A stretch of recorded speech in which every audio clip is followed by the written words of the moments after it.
is the reason why I cannot move. And Bali's tricky. Why is that so? And especially now, which is newsworthy, they say living in Bali, the cost of living in Bali. Bali is very cheap as long as you don't get distracted. Ah, interesting. Because in Bali, you can find a joglo for, I don't know, a couple of minutes. Yeah. You can eat nasi goreng 3 times a day for 30,000, 40,000, even though as a Westerner, it's difficult to have that kind of diet. Yep. And there's a lot of free activities. So if you are consistent and if you're precise, then that's pretty much your cost. Of course, you have the cost of visa and other stuff. And before there were all these visa runs that people could do. But I remember the first month I went in Bali, I looked at my finances and I was going to clubs every night. And every night I was spending like 2-3 millions on tequila. Like you have no problem with that. I mean, and that's like if you get distracted in Bali, you can also spend a lot of money doing things. That's why you need to have a plan, and that's also the problem with many Bules come and you see them all the time, and you see them failing all the time. That's why Bali is such a transient place. That's why in Bali people stay for 2 months, 3 months. If you're already 6 months in Bali, they consider you like a veteran of Bali. 6 months? Yeah, and you're like, oh, I'm a Nubudian. No, you just fucking moved here. Because people come here with a little bit of money, they just quit your job, and in civilized countries, when you quit your job, they give you a gift, like a money because you're leaving.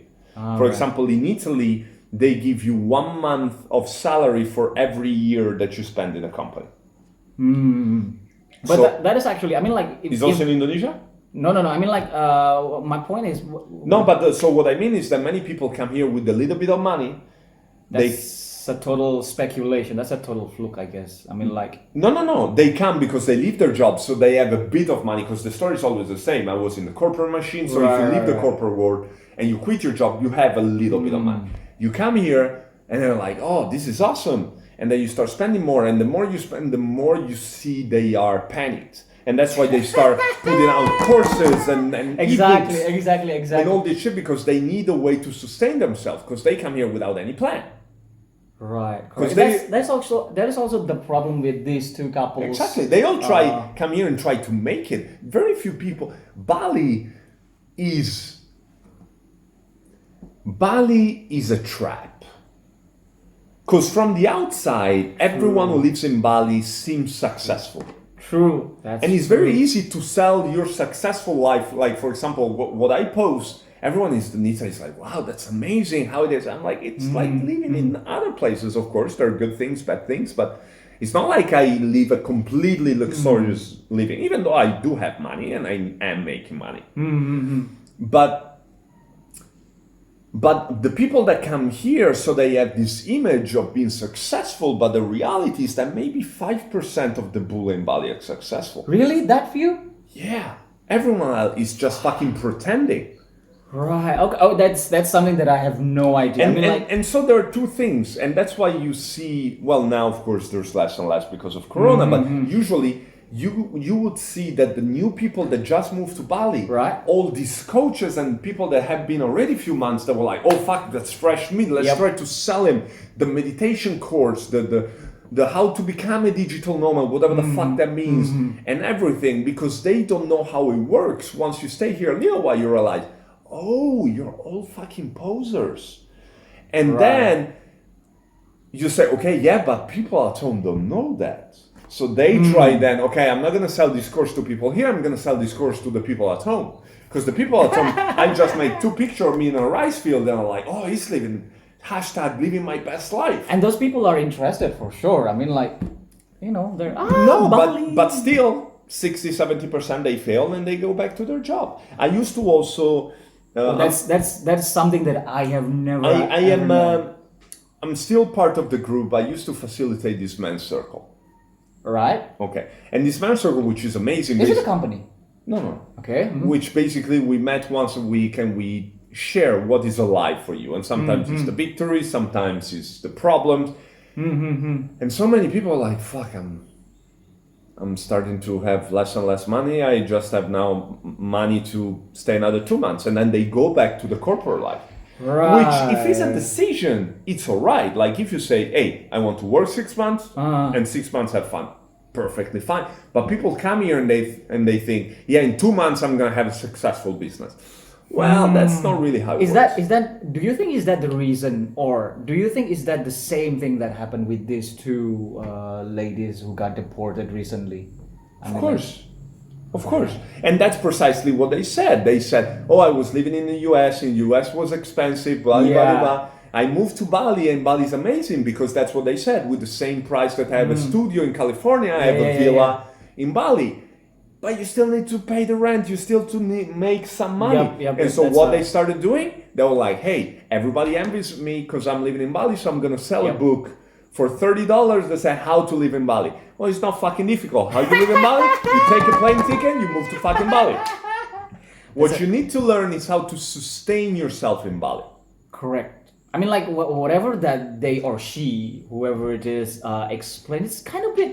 Even for me, for Indonesian, that's kind of a bit sugar-coated reality. I mean, but no, it's not sugar-coated reality though, because that's her reality. Her reality, for sure. And you kind of have to admit it.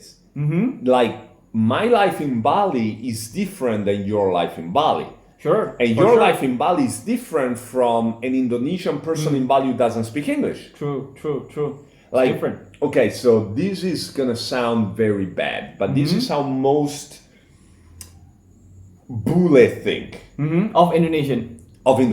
Who speaks or who doesn't speak English. Like,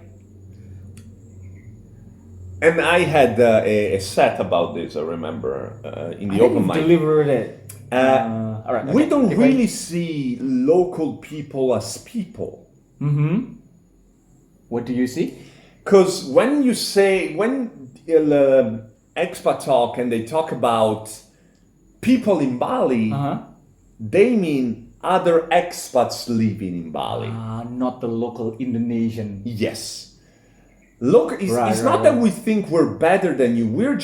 We segregate ourselves because our lifestyle is so different. And of course, there's a lot of white guilt. So it's almost like, and this is going to sound so bad, but it's kind of true. It's almost like with the stray dog. Oh, poor guy. Oh, look at him.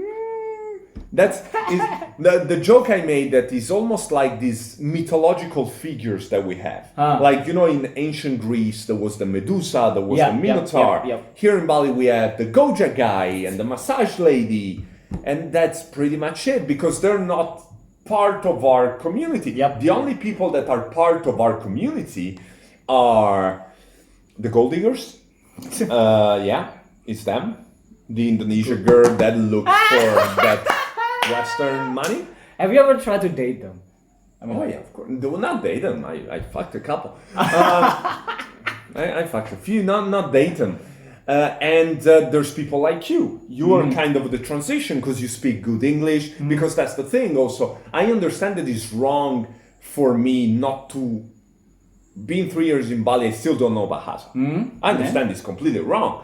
On the other hand, I don't really need it right now, because for my business and for other things, I can just speak English. Besides, there are a lot of Indonesians who lives in Bali. Well, they don't speak English like as good as probably you expect, but communication-wise. But it's also that's the thing. Depends what you go, because if I go in Canggu in a French restaurant, then I expect the waitress to speak English, because I'm the target audience. If I go in Denpasar in a warung, of course I don't expect them to speak English.